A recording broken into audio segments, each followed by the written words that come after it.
Hola, buenos días a todos. Voy a tratar de conectar con el invitado de esta sesión de agosto clandestino, el actor Víctor Clavijo. Él nació en Algeciras en el año 73. Ya está, ya me concentro en esto. Y bueno, tiene una carrera actoral de muchísimo éxito. Incluso ha sido reconocido con el premio de la Unión de Actores hace nada, hace unos pocos meses, según empezaba la cuarentena. Y bueno, pues vamos a hablar con él de todo este fenómeno que ha supuesto sus lecturas de poesía en la red. Nos contará un poquito cómo ha sido el germen. Y yo creo que a nosotros nos interesa a todo el mundo, y todas las formas de representación del hecho poético nos puede venir bien de cara a declamar en público, o de cara incluso a que nos planteemos la puesta en escena de nuestros propios versos. Ahora mismo estoy esperando a que se conecte. Como os he dicho, podéis verle en diversas series, en diversas películas. Él ha participado en Lehman, pero también ha grabado Los diarios de la cuarentena, que no sé si se emiten todavía en televisión española, pero yo creo que sí, junto a su pareja, que también es actriz. Y bueno, básicamente, mira, aquí viene Víctor, vamos a intentar contactar con él, que es el protagonista. Bueno, Víctor, simplemente estaba poniendo un poco en antecedentes. eh, Hola, Hola, hola, ¿qué ¿cómo tal estás? estáis? Muy bien, Bien, muy bien, con muchas ganas de hablar contigo. muchas gracias. eh, y bueno, y saber un poquito más de ti, porque mm, el mundo de la poesía siempre es un mundito. Bueno, ya te he presentado un poco, he dicho que naciste en Algeciras en el 73, tu reciente premio como de la Unión de Actores, dónde pueden verte. He aprovechado un poco el tiempo. Pero lo que me interesa mucho es que nos cuentes un poco, bueno, vamos por el origen, ¿no? ¿Cómo surge esto de leer La gasolina y que nos hables un poco del proyecto de Poética 2.0, que es un poco el germen, ¿no? De dónde nace esto. Sí, realmente, o sea, todo partió un poco de, efectivamente, primero el germen fue un poco Poética 2.0, pero ahí en Poética 2.0, realmente ellos me llamaron hace como 2 años para grabar pues un par de poemas, que si no recuerdo mal eran La casa de Infiel de Lorca y alguno más que no recuerdo, me parece que sí, que fue alguno más, me parece que de Lope de Vega, que no sé si han llegado a emitir o a colgar en redes, pero bueno, esto fue una cosa que grabé para ellos hace 2 años. En su momento apareció en redes y ahí quedó la cosa, ¿no? Con tu permiso me estoy liando un cigarro. Hombre. y con motivo del día del libro, si no recuerdo mal, ellos volvieron a colgar varios vídeos en internet, en Twitter, en Sí. Instagram, con estos recitales poéticos de cada actor recitando un poema. Y yo vi bueno, que el de Lorca en concreto pues había gustado, que la gente lo compartía y me animé a, a recitar un par de poemas más y a compartirlo en redes. La cosa quedó ahí, había gente a la que le gustaba, gente que me decía, oye, me encantas, hazme uno de Benedetti, hazme uno de Machado, ¿por qué no pruebas cuando se quieren, tal y cual? Y me iban poniendo o sugiriendo autores y poemas que yo a veces pues iba haciendo, ¿no? Pero la cosa cambió un poco, o sea, con esto había una cierta, ¿cómo decir? Una cierta audiencia pues fiel a este tipo de recitados y a este tipo sí, de poemas, ¿no? Pero la cosa cambió un poco cuando un amigo mío me dijo, sí, claro, con Benedetti, con Machado, con Lorca, con Quevedo, pues es muy fácil, ahora, ¿por qué no recitas un reggaetón? Hay narices, me lo dijo en plan broma. Y dijo, oye, voy a intentarlo. Entonces cogí, Sujétame, claro, sujétame el cubata, que voy. sujétame el cubata que voy a intentarlo. Y entonces, no sé si fue sugerencia de mi mujer o me parece que fue de ella, me dijo, ¿por qué no lo intentas con la gasolina? Total, que busqué la letra de la gasolina, que yo la había escuchado la gasolina, pues como todo el mundo, pues siempre de pasada, en algún bar, en alguna discoteca o en alguna fiesta donde fuese. Leí la letra y dije, madre mía, pues vamos a intentar hacer esto como si fuese pues un recitado al uso, ¿no? Colgué el vídeo con la pregunta, ¿es posible recitar un reggaetón al estilo, al uso de recitado clásico y convencional? Sin sospechar, vamos, ni de broma, que evidentemente aquello tendría esa repercusión y esa viralidad, ¿no? La cosa se fue de las manos por completo, el vídeo alcanzó pues unas 700.000 reproducciones o 600 y pico mil reproducciones, no sé cuántos retweets, como 9.000 retweets en Twitter, no sé cuántas veces compartido en Facebook, bueno, una locura. Y a partir de ahí, pues me animé, dije, pues vamos a seguir probando y a ver si efectivamente esta propuesta, este reto actoral, se sostiene con otras canciones pues, de nuestra cultura popular, ¿no? Probé la salchipapa de Leticia Sabater, que en todos estos casos, o el de Chimo Bayo, pues también probé el esta sí, esta no. Así. Pero en muchos de estos casos era una manera divertida, de alguna manera, un poco de evidenciar la pobreza lírica de estas canciones, como era el caso de la salchipapa, evidentemente, ¿no? O de la gasolina. Y bueno, de repente me pareció que aparte de la buena acogida que había en el público, que la gente de repente aquello le parecía como muy divertido, una cosa muy original, que tampoco tiene nada de original, esto lo han hecho muchos actores a lo largo de la historia, solo que, bueno, pues recientemente no se había hecho, ¿no? Eh, y viendo esto de alguna manera, pues sentí que también no solamente ofrecía algo un poco a la gente durante el confinamiento, que era, pues yo tenía cuando empezó la pandemia, pues esta necesidad de hacer algo, uno siente que tiene que arrimar el hombro de alguna manera haciendo algo, no sabe qué, pues viendo la que nos caía encima como sociedad, todo el mundo, ¿no? Sí. Y encontré en estos los vídeos de repente como la respuesta, porque por un lado a mí me ayudaba como actor a mantenerme entrenado, el recitado de poemas es un buen ejercicio para un actor, evidentemente, pues, para seguir manteniéndose en activo, porque cada poema es un reto, comunicar una idea, comunicar Sí. una sensación, comunicar un sentimiento, y ya con las canciones, pues el reto se multiplica, porque cómo darle a canciones que no, pues que tienen una letra pobrísima, pues darle un recitado intenso o una intención dramática que no está en la letra, pero tú se la aportas. Y ya la cosa empezó cada vez me ponía como más retos yo mismo, otras veces eran los propios usuarios de las redes los que me planteaban los retos, pero porque intentaba no quedarme estancado, ¿no? Por así decirlo, en un estilo. Pues todo el rato recitando reggaetón o todo el rato recitando letras de discotecas. Iba alternando, dando una de cal, una de arena. Ahora os cuelo un reggaetón, ahora os cuelo Machado, ¿no? De alguna manera me parecía que era también una manera interesante para dejar caer la poesía pues a ese público que empezaba a tener, ¿no? Y como te decía, pues me seguí planteando retos para no quedarme estancado en solamente un estilo, ¿no? Pues me planteé también recitar una fórmula química, luego le di la vuelta y empecé con cuentos infantiles o canciones infantiles, dándole una vuelta a las canciones infantiles y convirtiéndolas en cuentos de terror. En fin, no dejaban de ser ejercicios actorales que yo me planteaba para mantenerme en activo, para mantenerme entrenado y para intentar aportar también, como te decía, pues algo de arte, si le queremos llamar arte, o de humor en el caso de los recitados divertidos y de cultura cuando se trataba de recitar poetas buenos, lógicamente, ¿no? Y alivio, ¿no? Yo creo que de alguna manera la cultura ha cumplido ese papel de permitirnos tener una ventana abierta al mundo, aunque estábamos encerrados en casa. ¿No crees que eso ha Total, sucedido así? Totalmente, yo creo que además esta pandemia ha dejado de manifiesto una cosa que los artistas llevamos mucho tiempo intentando comunicar a la sociedad, que la cultura es necesaria, ¿no? Muchas veces nos cuesta como eh, encontrar las palabras para hacerle ver a la gente que la cultura es necesaria, ¿no? Porque la gente dice, sí, bueno, porque tú lo digas, va a ser necesaria. Yo no la necesito, yo soy feliz con mi vida como la llevo y no la necesito, no consumo cultura, dirá mucha gente, ¿no?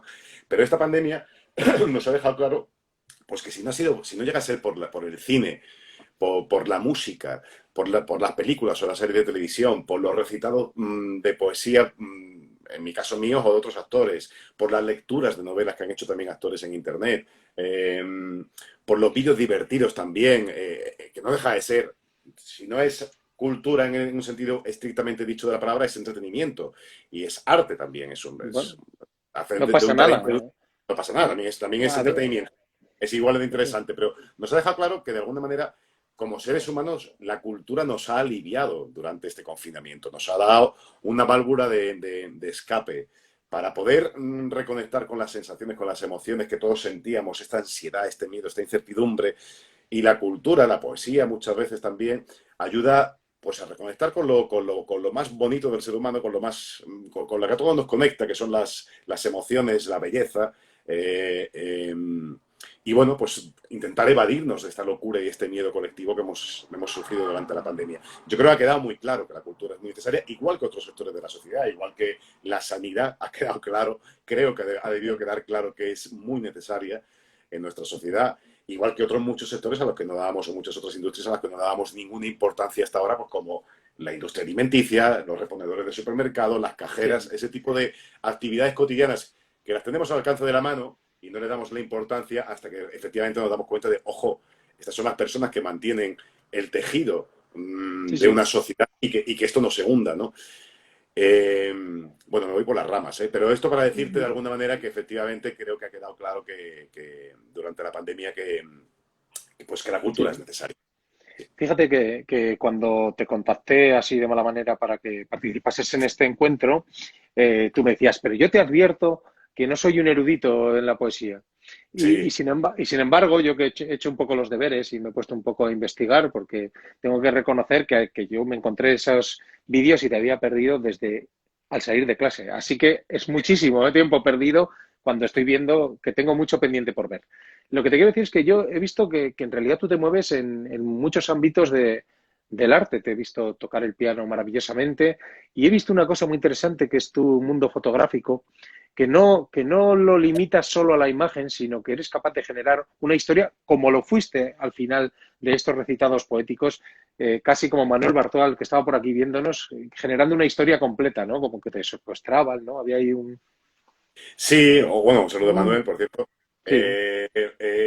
Sí, claro, o sea, a mí me parece, como te decía, al final todo el tema esto de los recitados, yo soy una persona pues muy inquieta culturalmente, no puedo evitarlo, tengo cierta, me lo dijo Andreu Buenafuente en una entrevista que me hizo antes justo del confinamiento y me decía, eres, no recuerdo cómo lo dijo él, un inquieto cultural patológico, creo que algo así, pero creo que sí que me define. Porque soy muy inquieto, pues me interesan muchísimas cosas, no puedo parar, paso de una actividad a la otra, me encanta la fotografía, me encanta la música, por supuesto amo mi profesión, me gusta mucho también escribir, cosa que pues que no comparto con el gran público, pero escribo hace mucho tiempo cosas, como mucha gente, no me doy ningún mérito en eso, pero lo que quiero decir es que al final todo suma, todas esas actividades, lo que pretendo de alguna manera como no te voy a decir como artista, porque esto de llamarte artista a mí nunca me ha gustado llamarme artista. Me parece que es una palabra demasiado grande, pero sí me gusta comunicar historias. Ese es mi oficio como actor. Como actor me encanta comunicar historias, ser un vehículo para comunicar una historia. Con la poesía, ser un vehículo para comunicar una idea, para comunicar una sensación, un sentimiento, unas imágenes. Y con la fotografía me pasa igual. La fotografía, eh, aparte de todo lo que me motiva y me lleva a hacer fotografías, he encontrado también hace poco que es interesante contar lo que hay detrás de una fotografía, que no todas las fotografías tienen historias, pero me parece que es muy interesante. Creo que yo tengo siempre esa necesidad de contar una historia, la que sea, o soy un elemento de esa historia porque me han contratado como actor en una película, una obra de teatro, en una serie, y soy un elemento que cuenta esa historia. La historia no me la he inventado yo, pero soy el vehículo, uno de los vehículos para contar esa historia, o la historia me la invento. Y creo que muchos actores tienen esta sensación de que tienen una creatividad que de alguna manera su oficio no les permite desarrollar del todo, porque no dejan de ser piezas al servicio de un director, de una historia que ya está escrita, y sienten su creatividad, por así decirlo, limitada.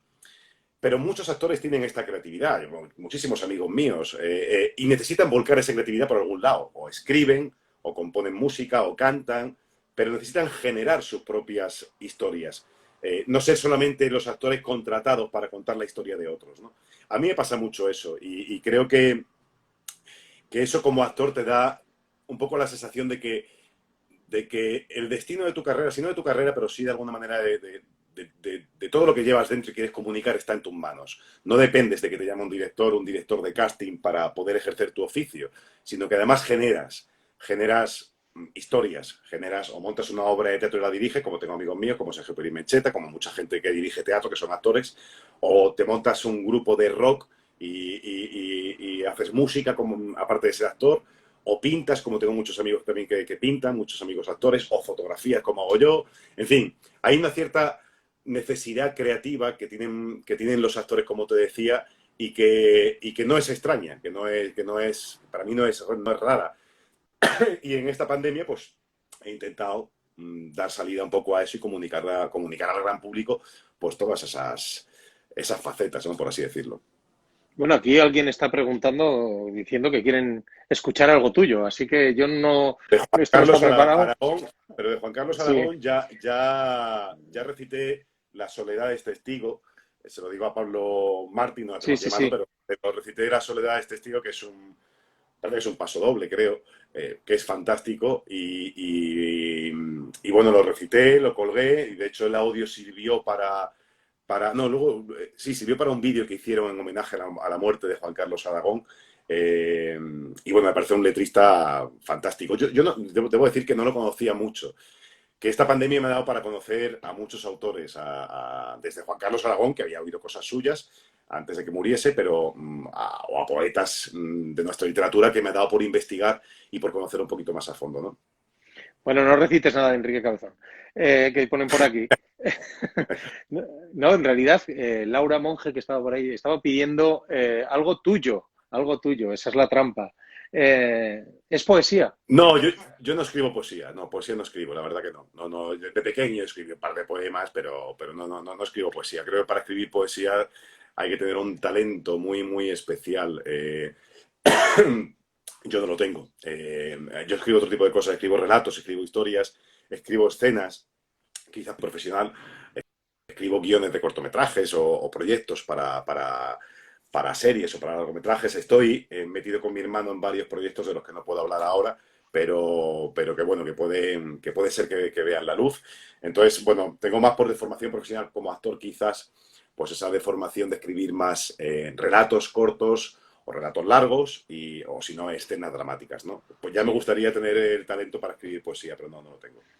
Esa visión secuencial, ¿no? De cómo ordenar la Sí, historia, ¿no? efectivamente. Y por la deformación profesional de que los actores, pues vemos personajes cuando nos relacionamos con la gente o imágenes hemos construido por los que hemos leído, por los que hemos visto en las pantallas.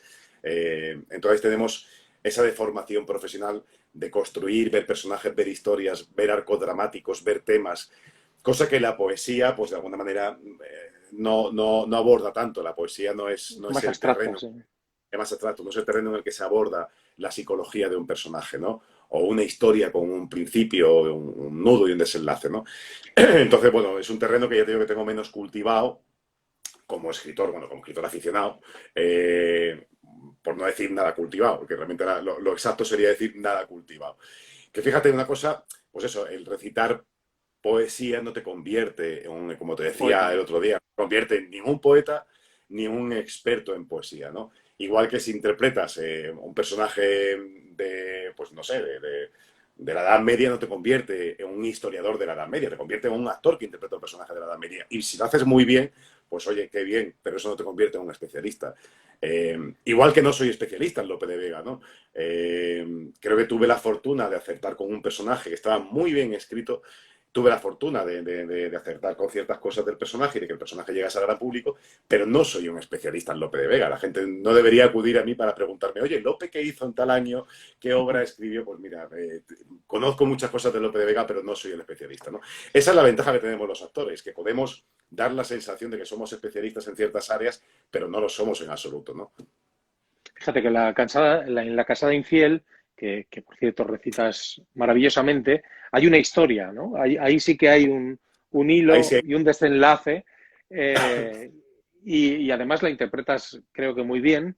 Eh, ¿Te ha servido de alguna manera este tipo de recitados para acercarte a algún poeta? ¿Has descubierto algo? ¿O no te ha generado ningún tipo de curiosidad y has dicho, qué mundo de frikis este de la sí, poesía? no, en absoluto. Como te decía, al contrario, o sea, yo había sido lector de poesía, por supuesto, pero de una manera muy ocasional. El, eh, el tipo de lecturas que hago como lector son otro tipo de... Me gusta muchísimo la historia, he leído mucho sobre historia, me gusta la narrativa. No leo tanto como quisiera porque no me falta tiempo para hacer tantas cosas. Tengo muchos libros acumulados, pero he leído mucho sobre mi oficio, sobre la técnica de interpretación. Durante un tiempo me apasionó leer todo lo que podía sobre técnicas de interpretación, ¿no? Y la poesía, pues sí, leía. Tengo un libro de Whitman por ahí, tengo a Lorca, por supuesto, tengo libros de poesía por ahí, tengo a Benedetti también lo tengo por ahí, en fin. Pero no he sido nunca un lector constante de poesía. Entonces, durante esta pandemia, cuando de repente me vi o me sorprendí recitando poesía, cosa que nunca había hecho en público, salvo un espectáculo que hice sobre Luis Cernuda hace como 10 años o así, que fue realmente una lectura dramatizada, pues de repente me sorprendí o me descubrí a mí mismo o me vi obligado a investigar sobre poetas a los que tenía menos estudiado, ¿no? Me reencontré con Miguel Hernández, que me encanta Miguel Hernández, me gusta muchísimo. Me reencontré, por supuesto, con Lorca, me reencontré con Machado, que son, pues yo te diría que 3 de mis favoritos, pero, Sí. pero también con León Felipe, también volví a reencontrarme con cosas de Luis Cernuda, con Benedetti, o sea, quiero decir, me sirvió de alguna manera porque iba buscando material en internet para poder hacer estos vídeos. Entonces iba acumulando, leyendo muchos poemas, decía, este sí, este me toca en algún lugar, este no me toca tanto, probaba a recitarlo y decía, le falta algo, no termino de conectar, este no. Entonces, bueno, lógicamente, claro, o sea, durante la pandemia he leído muchísima poesía, pero no de alguna manera a un autor de una manera constante, sino Sí. he ido pues haciendo un proceso casi de asomarme un poco pues a nuestros grandes poetas y tratar de elegir aquellos poemas más conocidos por el público y que creía que como actor me suponían un reto interesante, ¿no? Fíjate que con Machado y con Lorca tienes ahí que ellos también escribieron teatro en su momento. Bueno, Lorca, maravilloso. Sí, Eh, ayer precisamente, disculpa, ayer precisamente he estado interviniendo durante 6 semanas en Radio Nacional de España en una pequeña sección que se creó para que yo interviniese una vez por semana que se llamaba Texto y Contexto. Y ayer, donde elegía precisamente un personaje histórico que yo hubiese interpretado, hablaba del contexto de ese personaje o de esa historia, aprovechaba para contarle al público la historia, y acabábamos la sección recitando un poema, o bien de la época, o bien que hablase de la historia de ese personaje. Para mí también ha sido muy interesante porque me tenía que preparar cada semana el guión, investigar históricamente sobre el contexto de aquella historia en la que yo hubiese participado. Y ayer le tocó el turno a Lorca y Margarita Xirgu con sí, motivo de una ficción sonora que hice para Radio Nacional de España que se llamaba Lords. Un texto maravilloso de Alfonso Latorre, que hice con el equipo de ficción sonora hace un par de años y hablábamos de la relación entre Lorca y Margarita Xirgu. Te contaba esto porque, bueno, hay una historia muy interesante. ¿Por qué Lorca empieza a escribir teatro? Y empieza a escribir teatro realmente porque se queda prendado de Margarita Xirgu a los 17 años cuando la ve actuar en Granada por primera vez. ujú, Él, pues, iba para músico, ¿no? Él había sí, demostrado sí. grandes dotes musicales, estaba estudiando la carrera de música, empezaba a estudiar Derecho en Granada y se apunta a una asociación cultural en Granada que se llamaba el Centro Artístico, que hace excursiones culturales. Y un día va Derecho al dices, teatro. ¿no? Dices, ¿Eh? derecho dices. ¿A qué me sonará esto? Sí, yo también estudié Derecho en Granada precisamente 2 años, sí, sí. Y van este centro artístico a hacer excursiones culturales y van al teatro un día a ver a Margarita Xirgu. Y con 17 años Lorca se queda prendado de lo que ve allí, se queda enamorado. Y empieza a fantasear con la idea de escribir teatro que hasta entonces no se le había pasado por la cabeza. Había escrito pequeñas cositas que no compartía con nadie, con su hermano, con su profesor de literatura a lo mejor, pero pocas personas se ven que escribía cosas puntuales, ¿no? Pero ese momento en el que él ve actuar a Margarita Xirgu le cambia, parece que le cambia la vida, por lo que ha investigado, ¿no? Ujú. Y le lleva a escribir teatro. Y tanto es así que 11 años después, Margarita Xirgu vuelve a conocerlo porque él conoce a Margarita Xirgu. Ese día va al camerino junto con todos los estudiantes a felicitarla, pues como ocurre muchas veces en el teatro, que llegan admiradores. Sí. Hola, ¿qué tal? Me ha encantado tu función. Somos de un grupo, de una asociación cultural. Enhorabuena, pim, pim, pam, pam.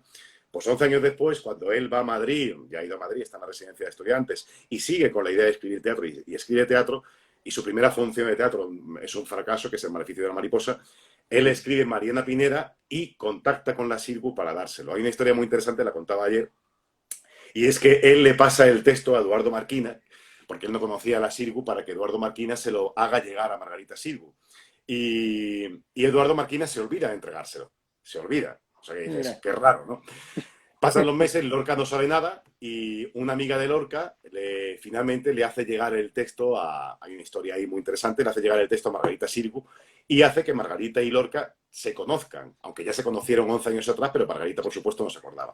El caso es que Margarita Xirgu, esto para terminar la historia, es la encargada de alguna manera, no solamente la que motiva e inspira a García Lorca a escribir teatro siendo un joven, sino que es la encargada de darle a conocer 11 años después, porque es la que monta sus obras de teatro y la que le da la fama nacional e internacional que Lorca se merece, ¿no? Entonces, todo esto era la relación de que me decías de que Lorca escribía teatro y fíjate la historia que te contaba. No, pero Pero, es verdad, y esta historia que cuentas es muy interesante, claro, bueno, y yo no sé si es muy conocida, aunque realmente yo creo que sí que está más o menos divulgada, ¿no? Porque efectivamente Lorca, bueno, tenía esa vis escénica también, pero no solo cuando escribía teatro, sino él mismo con sus recitales de piano, que debía ser una persona muy, bueno, pues que entraba, ¿no? A explicar las cosas y con bastante gracejo, ¿no? Con bastante gracia. bueno, decían Eh, de él, disculpa que te interrumpa, decían de él que somos, me parece que lo decía, lo leí hace poco, investigando para estos programas, parece que lo decía, no sé si Alberti o alguien hablando de Lorca en pasado, un magnetismo como no había conocido a nadie, por esa capacidad suya de repente tocarte el piano, recitarte un poema, por esa simpatía que tenía, o sea, que tenía un magnetismo una luz, por así decirlo, como él no había conocido en ningún otro ser humano, ¿no? O sea, que evidentemente tenía algo claro. tenía un alma muy especial. ¿A dónde hubiese llegado, verdad? Mira, que a Sí. dónde hubiese llegado, ¿verdad? Mira, Amparo Álvarez Velasco te pregunta, ¿qué hace falta para que la cultura resista estos próximos meses a las limitaciones de la pandemia, sin tantos espacios abiertos como ha habido este verano? Que ha habido alguno. Uf, pues es que es muy complicado. O sea, fíjate, la cultura, o sea, el teatro es un entorno seguro realmente para el espectador, tal y como está, pero muy seguro. Tal y como están planteadas las normas de seguridad, la distancia entre espectadores, los espectadores llevan mascarilla, cosa que la gente en las discotecas no lleva, o en los bares o en las terrazas, ¿no? Y están separados por distancia de seguridad. No ha habido ningún brote entre el público en ningún teatro. Entonces creo que hay que dejar claro que el teatro con las medidas que el sector está aportando o está adaptando, perdón, es un entorno realmente muy seguro y no debería verse afectado en el sentido de que volviese a cerrarse los teatros, porque es que si no, el sector, que ya de por sí es un sector muy dañado, fíjate, en el mundo de la interpretación hay habitualmente un 92% de paro, un Mm. 92% de paro, que se dice pronto, a la gente le llega la imagen del actor que triunfa en televisión, la imagen del actor que triunfa en una serie, en una película, pero no sabe del 92% de los actores que sobreviven haciendo funciones los fines de semana en un teatro de provincias o en Madrid o donde sea, y que eso, de alguna manera, les supone el sustento y muy ajustado mensual. Y Sí, estamos y no, hablando de un 8%. discúlpame, y no solo los actores, sino todas las profesiones aparejadas, utilleros. Totalmente. Técnicos, utileros, totalmente. Toda la gente alrededor, por supuesto. Entonces, creo que hay que dejar claro que, pues que realmente se están adoptando todas las medidas de seguridad y que son entornos seguros. Los rodajes también. Yo he empezado a rodar una serie y madre mía, que yo parece pues la NASA. O sea, es un entorno de muchísima seguridad. Por supuesto que puede haber algún contagio puntual. Claro que sí, nadie está libre. Eh, y los actores además estamos más expuestos porque trabajamos sin mascarilla, aunque cumplimos todas las normas sanitarias cuando llegamos al set, al rodaje tal y cual, pero luego tenemos que trabajar sin mascarilla. Pero hay que dejar claro que es un entorno seguro para el público, porque si la cultura, el teatro, los conciertos, los espectáculos de magia, de danza, vuelven a sufrir un revés como el que hemos sufrido esta primavera, pues es que esto va a ser irrecuperable. O sea, la industria ya está casi herida de muerte, o sea, eso ya sería la muerte total. Entonces creo que, por un lado, las medidas que aprobó el gobierno de ayuda al sector, que no todas están llegando muy tarde, pues deberían agilizarse y deberían seguir de alguna manera promoviendo esas ayudas, por un lado, y por otro lado, que no se cierren los teatros. Creo que es lo que se me ocurre a priori para que esto no se hunda, ¿no? Muy bien. Te iban a preguntar sobre las ayudas del gobierno, pero ya las has metido ahí, así que no te pregunto ya. Espero que las instituciones estén a la altura. ¿Eh? Y Ojalá. hay otra preguntita de Pablo Martí que dice, ¿hay cantantes, compositores españoles que en la actualidad consideres grandes poetas? Él nombra a Rob Iniesta, fíjate, de Extremoduro. Pues fíjate, no soy. Durante un tiempo estudié música, me gusta muchísimo la música, pero me he quedado un poco enganchado en los, eh, en los letristas o los cantantes que me gustaban hace muchos años y me he quedado con ellos. O sea, pues este módulo lo he escuchado, pero lo he escuchado poquito, la verdad. No, ojalá. Me falta cierta curiosidad musical como para investigar un montón de grupos. Y ahí reconozco mi culpa de que no conozco demasiado. Pero para mí, Sabina es el maestro. O sea, en las letras no hay otro igual. Para mí. Por supuesto que hay gente que te dirá Serrat o muchísimos otros, pero para mí, Sabina, el nivel de poético de las letras, sugerente, divertido, para mí irrepetible de Sabina, pues, para mí es una cumbre en la música, creo. Muy bien. Mira, Ana Roldán pregunta cómo empezaste en la fotografía. Pues me empezó a gustar, mi madre estudió fotografía, mi padre también le gustaba mucho la fotografía, y a mí me empezó a gustar a los 15, 16 años, empecé a trastear con una cámara que tenían mis padres, mi madre también revelaba en casa, porque como te decía, ella estudió artes aplicadas, la rama de fotografía, y entonces pues a veces revelaba en casa, yo veía eso, y empecé a trastear con una cámara a los 16, 17 años, pero sin darle demasiada importancia. A los 18, cuando me fui a estudiar a Granada Derecho, como no me gustaba nada Granada, digo Granada, perdón, Derecho, eh, Granada me encantaba, como no me gustaba nada Derecho, pues necesitaba volcar esa necesidad artística que tenía en algún lugar. Quise hacer teatro allí, pero me costó mucho encontrar una compañía pues que de repente aceptasen actores para sumarse a la compañía de teatro, con lo cual desterré la idea del teatro durante un par de años y volqué toda esa necesidad artística en escribir y en la fotografía. Entonces, le dediqué 2 años allí, en Granada, a la fotografía, pero lo hacía de una manera, pues eso, aficionado total, ¿no? Cuando vine a Madrid a estudiar arte dramático, tomé la decisión de dejar Derecho porque vi en Granada actuar al maestro Juan Diego en una obra de teatro basada en textos de Bukowski. Yo era un gran lector de Bukowski por aquel entonces, escribía emulando el estilo de realismo sucio de Bukowski. Entonces, bueno, fui a ver esta obra de teatro y el trabajo de Juan Diego me arrebató y dije, mira, se acabó, esto es lo que yo siempre he querido, yo quería ser actor.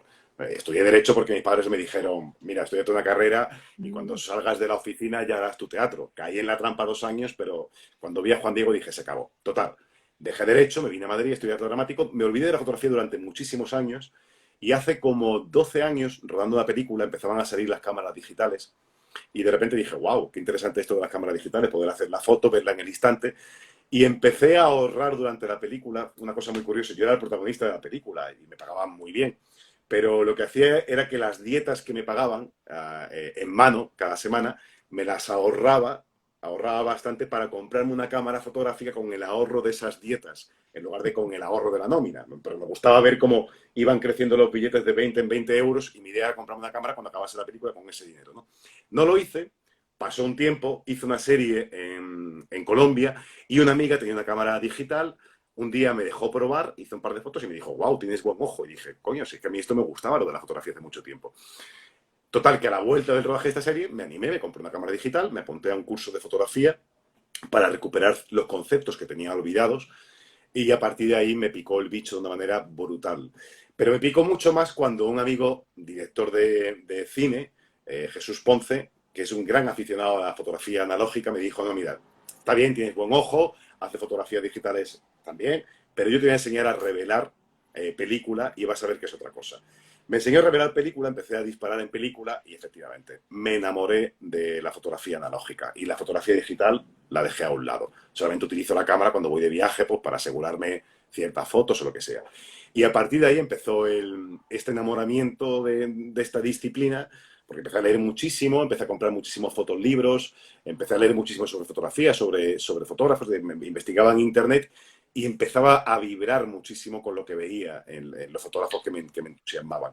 Y bueno, me apunté a un curso de revelado en la Casa Encendida, que tiene unos laboratorios maravillosos, porque empecé a revelar en casa, pero el proceso pues era un poco Sí, y sucio, los olores, ¿eh? colores también, se me contaminaba la película, tenía pelusa, en fin. Fui al laboratorio de la Casa Encendida, hice un curso y encontré ahí, en este curso, pues la posibilidad de ir a revelar al laboratorio cuando quisiera. Luego me apunté a otro curso o a otro laboratorio independiente durante un tiempo de unos fotógrafos minuteros que conocí en la calle. Ellos se llaman Eva y Héctor y hacen fotografía minutera y me apunté a una asociación que tenían ellos que se llamaba Argentum, que era un pequeño local que había aquí cerca de mi barrio y iba a revelar al local de ellos. Y durante un tiempo ellos iban pues enseñándome, me iban guiando, me iban diciendo más o menos cómo positivar las fotos, cómo darle cierto carácter a ciertas fotografías. Y desde entonces no he dejado de ir a laboratorios a revelar mis propios carretes y bueno, pues a positivar las fotografías, que es lo que me gusta, ¿no? Mira, Como me enrollo, ¿verdad? No, Me enrollo. está genial, está genial. Mira, aunque, bueno, estos días no sé si está en su mejor momento, por aquí te piden que recites Amante bandido de Miguel Bosé, a ver si te atreves. Amante bandido de Miguel Bosé. Pues tendría que buscar la letra en internet. A ver, Seré tu amante bandido. vamos a ver. Espérate que busque la Corazón, letra. corazón. Terrible. Vamos a aceptar el reto. Ayer me proponía alguien recitar una locura de letra que la escuché y dije, madre mía, qué horror. Eh, bueno, una de estas canciones del verano que no me atrevería a recitar eso porque es tremendamente soez y dices, estos reggaetones en los que hablan ya de sexo de una manera tan explícita que escuchaba la letra y vamos, me llevaba las manos a la cabeza. A ver, seré tu amante bandido.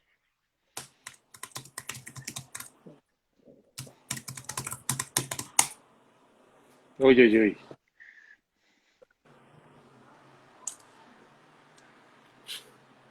Vamos a ver. Esto de recitar a primera vista siempre tiene un poco de riesgo, claro. A mí me Bueno, un gustan con fragmento, un los poemas, fragmentito tampoco. ¿no? Dice, con la paz de las montañas te amaré, con locura y equilibrio te amaré, con la rabia de mis años, como me enseñaste a ser. Con un grito en carne viva te amaré, en silencio y en secreto te amaré, arriesgando en lo prohibido te amaré, en lo falso y en lo cierto, con el corazón abierto, por ser algo no perfecto, te amaré, te amaré, te amaré, como no está permitido, te amaré como nunca se ha sabido.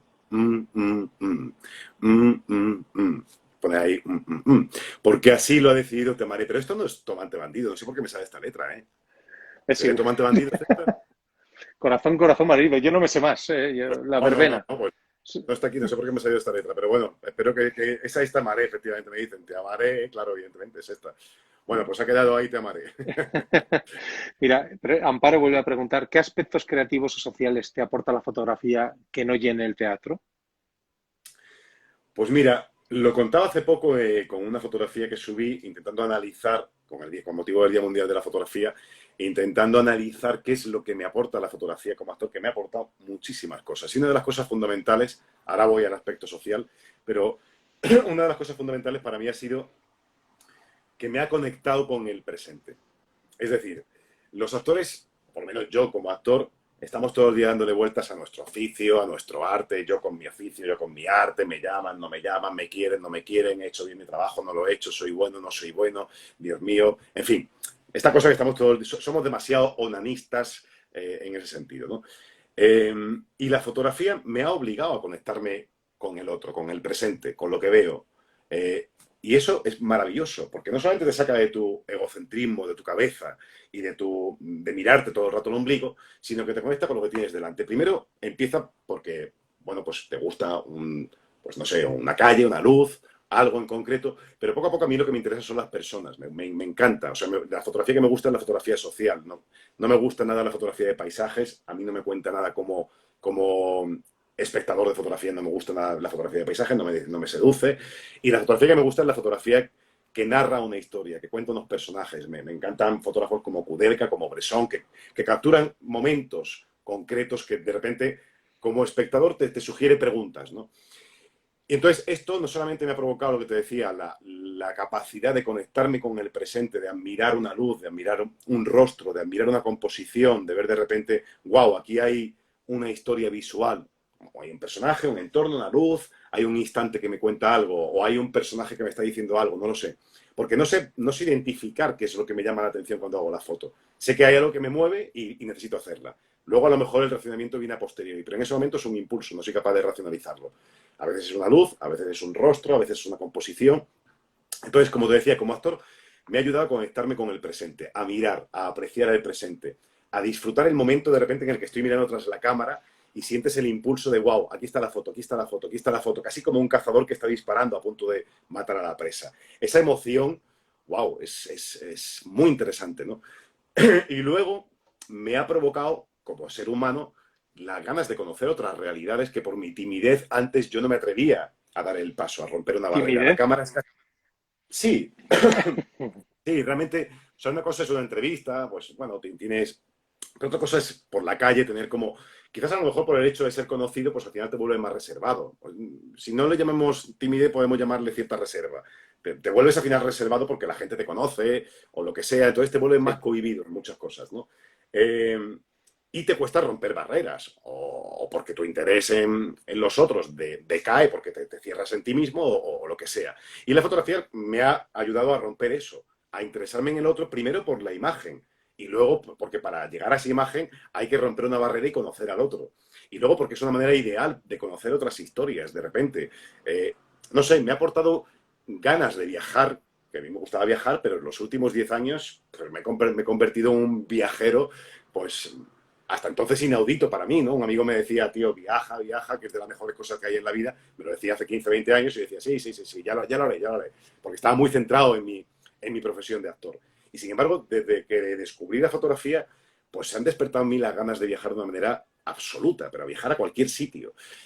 Y he descubierto en mí, el otro día colgaba una fotografía que hice en Santo Domingo, en la que de repente me vi envuelto en una situación de peligro, porque de repente cuando miro por el visor no soy capaz de ver el peligro que hay alrededor. Veo que hay algo que tira de mí, ya sea una imagen potente, ya sea un rostro, ya sea una puesta en escena potente que veo, porque a mí no me gusta planificar las fotos, no me gusta hacer la puesta en escena, me gusta captar el instante y que sea realmente una instantánea. Eh, y entonces me ha despertado las ganas de meterme de repente por sitios en los que no me metería como un turista normal, ¿no? Bueno, pues esto creo que es muy interesante porque además esto me alimenta como actor, conocer otras realidades, conocer que no tienen nada que ver con la mía, ¿no? Eh, como te digo, todo lo que me ha aportado han sido cosas positivas como ser humano y al final como artista, porque es de lo que se nutre uno como artista es de experiencias vitales, ¿no? Bueno, pues si te animas a venir a La Rioja, ya sabes que te pasearemos, aunque no sea tan tropical como Santo Domingo. Mm, Mira, aquí Ana nos dice que deberías probar procesos alternativos del siglo XIX, igual ya lo has hecho. ¡Wow! Me Cree que te encanta. encantarían. La cianotipia, papel cerrado, el daguerrotipo. El de aguerro, sobre todo hay un proceso que me encanta, que me fascina, que es el colodión húmedo, que lo descubrí por internet casualmente y conocí a un fotógrafo que había hecho el proceso inverso de lo que están haciendo los fotógrafos hoy en día, que están pasándose, pues todos han pasado ya al digital porque necesitan, pues lógicamente, abaratar los procesos, abaratar los costes y agilizar los procesos para vender la foto al cliente. Pues este hombre que se llama Juan Pedro Revuelta, él, contacté con él a través de unos conocidos, me parece que fueron mis profesores de Argentum, Eva y Héctor, que me hablaron de él porque yo andaba detrás de una Leica, de una cámara Leica, quería comprar una cámara Leica. Sí, sí. Y este hombre vendía una cámara Leica, contacté con él, me la vendió y estaba haciendo un proceso de desprenderse de todo su material de cámaras antiguas para pagarse su propio proyecto de colodión húmedo. Es decir, él tenía un proyecto en el que quería, pues a través de una cámara de gran formato que tenía, pues hacer fotografías con colodión húmedo. Y hice con él un par de sesiones y me regaló un par de retratos en colodión húmedo y me parece que la técnica es, aparte de maravillosa, el resultado final tiene, no sé, tiene una belleza que es incomparable incluso a la fotografía analógica posterior. O sea, me encanta, me encantaría probarlo, pero es muy costoso, yo no puedo hacerlo en casa, necesitas una cámara de gran formato, los productos son peligrosos y hay que saber manejarlos bien, pero me gusta muchísimo la fotografía, los procesos del siglo XIX y sobre todo por la textura y el resultado final, ¿no? Mira, Lidia nos pregunta, remitiendo a don Jaime Gil de Viedma, dice, ¿cuáles son para ti las dimensiones del teatro? Wow, una pregunta un poco ¿Conoces el abstracta. poema? No conozco el poema de Gil de No, Viedma. busca ahora mismo A ver, que la vida iba en serio, que la vida a iba ver. en serio. Que igual nos acabas recitando este poema si lo permites. Es uno de... Creo que no lo conozco, a lo mejor sí lo he leído. ¿No volveré a ser Ah, joven? sí, No. sí, ¿Este sí, es? sí, sí, sí, sí, sí, ese A es. ver. Fíjate cómo degenera la especie que de Jaime Gil de Viedma eh, llegamos a Esperanza Aguirre en una... solo en un salto familiar. Sí. Perdón, perdón. Es tío suyo, ¿no? Era Es tío suyo, tío, creo. tío, Tío. tío, tío. Y ahí viene la explicación de Que cuáles la son las vida iba dimensiones del en serio. teatro. A ver, porque no, me salen solamente 3 estrofas, no sé si es más largo el poema. Sí, sí, no, no, no, es así de cortito. A ver, Envejecer, que la morir. vida iba en serio, uno lo empieza a comprender más tarde. Como todos los jóvenes, yo vine a llevarme la vida por delante. Dejar huella quería, y marcharme entre aplausos, envejecer, morir, eran tan solo las dimensiones del teatro. Pero ha pasado el tiempo y la verdad, desagradable, asoma. Envejecer, morir, es el único argumento de la obra. Qué maravilla. No lo Y conocía, qué sí, maravilla. Qué y de ahí bonito. viene la pregunta, ¿cuáles son para ti las dimensiones del teatro? Uy, uy, uy, ahora es más profundo todavía. Dejar huella quería y marcharme entre aplausos. Envejecer, morir eran tan solo las dimensiones del teatro. Pues sí, es precioso, es verdad. Sí, la vida y la muerte, cuando empiezas evidentemente en esto, pues son solamente las dimensiones del teatro, son solamente, te la encuentras solamente en la ficción, ¿no? Evidentemente, ¿no? Eh, yo creo que el teatro, no sé si te voy a contestar bien a la pregunta o no, pero es que sí, sí, realmente las dimensiones del teatro son la vida y la muerte, porque todo lo que abarca, y todo lo que abarca eso, ¿no? Quiero decir, todo lo que abarca entre nacer y morir, pues es que son las dimensiones que abarca el teatro. Todo lo que tiene que ver con las pasiones humanas, con el ser humano, que no ha cambiado a lo largo de los siglos. El teatro nace prácticamente o pretende ser un reflejo del ser humano, para que el ser humano, bueno, pues se sienta reflejado, se entienda a sí mismo, entienda la sociedad que le rodea, entienda los conflictos de la sociedad que le rodea y intentar con ello hacer un ser humano pues no solamente más consciente de la realidad, sino más empático con el otro, ¿no? Entonces, dentro de todo eso, efectivamente, las dimensiones del teatro son todo lo que vaya desde la vida, desde el inicio de la vida a la muerte, está incluido ahí. El amor, la traición, la amistad, el desamor, la ambición, el dolor de la pérdida, todo está incluido en el teatro. Las dimensiones son, pues efectivamente, todo lo que abarca entre la vida y la muerte, ¿no? No sé si con ello Fíjate contesto tu que, pregunta, pero sí, sí, fíjate que yo creo que tampoco es una característica que se ciña solo a una disciplina, no solo al teatro, ¿no? Él habla no, de la vida, efectivamente, de la poesía, de otras cosas, y yo creo que muchas cosas de las que estás contando en realidad nos van a ser muy útiles también a las que no hacemos teatro, a los que escribimos. Mira, Ana dice, ¿me puedes dar algún consejo? Porque va a hacer un curso de iniciación al teatro musical y quiere conseguir trabajo, pero esto va a ser difícil, ¿eh? Si les das algún consejillo a los jóvenes actores, porque a lo mejor esta puede bueno, ser el... el consejo que les doy a los jóvenes actores es formación, formación, formación, formación y formación. Pero formación no solamente en escuelas, sino formación en la vida, ¿no? Quiero decir que todo lo que signifique o todo lo que suponga, evidentemente, nutrirte continuamente, diariamente, de, como ser humano y como artista, de cosas que te inspiren, que luego van a quedar en tu mochila, porque es el material con el que vas a trabajar como artista más adelante. Entonces, desde experiencias vitales, vivirlas, experimentarlas y asumirlas y entenderlas, a todo lo que te nutra como artista, pintura, música, baile, arquitectura, literatura, poesía, todo esto evidentemente es el bagaje que marca la diferencia entre un buen artista y un artista pues quizás no tan bueno. Evidentemente esta es una profesión donde la incertidumbre es el pan nuestro de cada día. Tener talento o tener una gran preparación no es garantía de conseguir trabajo, por desgracia. Ojalá fuese así, pero no lo es. Y los tiempos que corren, evidentemente, nos dicen pues que los consumidores, los espectadores, pues quieren ver un tipo de producto muchas veces pues, que no tiene nada que ver con el talento o con la formación de la persona que te está contando la historia o lo que sea, sino que quieren pues entretenimiento. Hay cabida para todo tipo de productos, ¿no?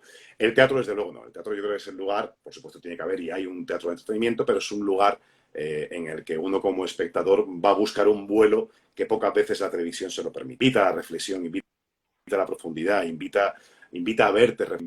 Es el terreno de la poesía, como decía Lorca, convertida en acción dramática, por así decirlo, ¿no? Entonces yo el consejo que daría es formación, formación, formación, que no haya prisas, porque es una característica muy, muy común de los jóvenes. Yo he sido joven, y evidentemente la prisa, la ansiedad por llegar, por triunfar, pues es muy común.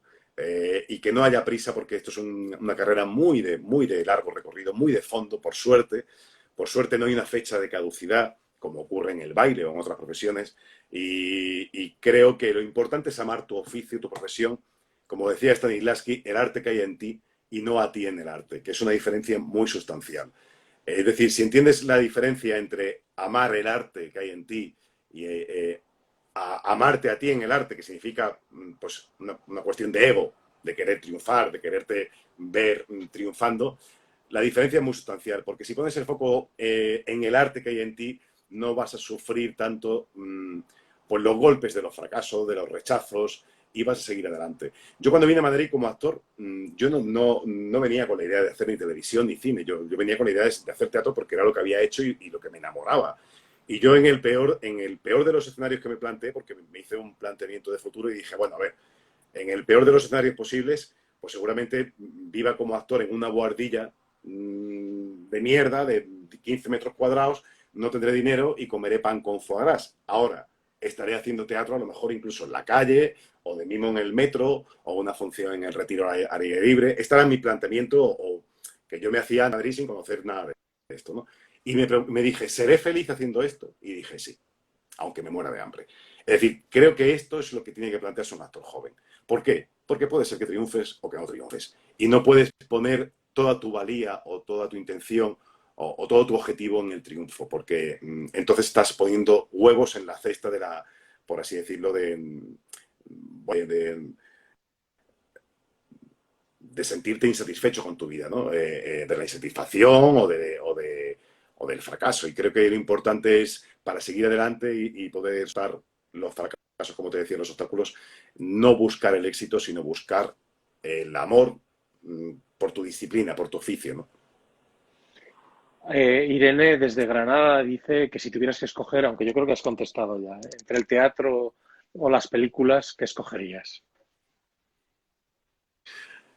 Bueno, o sea, he dicho que como espectador creo que el teatro es un lugar que el cine y la televisión no ofrece por el contenido de lo que se va a ver allí, por la altura dramática y poética de lo que uno va a ver allí, porque es un lugar también para la imaginación, porque el teatro, el cine y la televisión te lo dan todo mascado, o prácticamente casi todo mascado, y el teatro invita a la imaginación, igual que invita a la literatura, invita a la imaginación, es decir, exige del espectador un esfuerzo por imaginar, por completar la historia. Exige el esfuerzo de credibilidad por parte del actor, de que imagine que eso que está viendo ahí, que lo tiene a 5 metros de distancia seguramente, efectivamente es Roma en el siglo I y no es Madrid siglo XXI. Entonces, creo que el teatro ocupa este lugar en el que todavía se apela a la imaginación, al intelecto, a la sensibilidad del espectador, cosa que el cine y la televisión no siempre hace, por desgracia.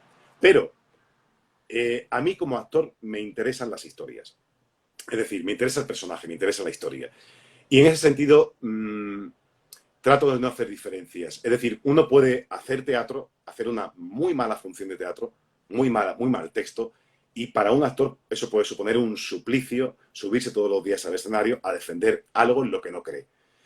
Pues oye, en ese caso prefiero no hacer esa obra de teatro. Prefiero hacer una película cuya historia, cuyo tema de la película, cuyo planteamiento de personaje, cuyo director, cuya poesía visual me llamen y me toquen en algo, y hay muy buen cine y muy buena televisión, a hacer una mala obra de teatro. En ese sentido, no soy un actor talibán que diga solamente el teatro. Creo que el teatro, como te digo, es un lugar para el espectador a reivindicar, porque todavía apela a su esfuerzo de imaginación y porque toca lugares poéticos que el cine y la televisión no tocan tanto. Pero como espectador, como actor, yo procuro o trato de trabajar en las cosas que me llenen. Y lo que me llena es la historia y el personaje y el tema de la historia que estoy contando. Y ahí, pues me da igual el medio. Hay grandes historias en televisión, grandes historias en cine y grandes historias en teatro, la verdad. Víctor, se nos está escapando el tiempo.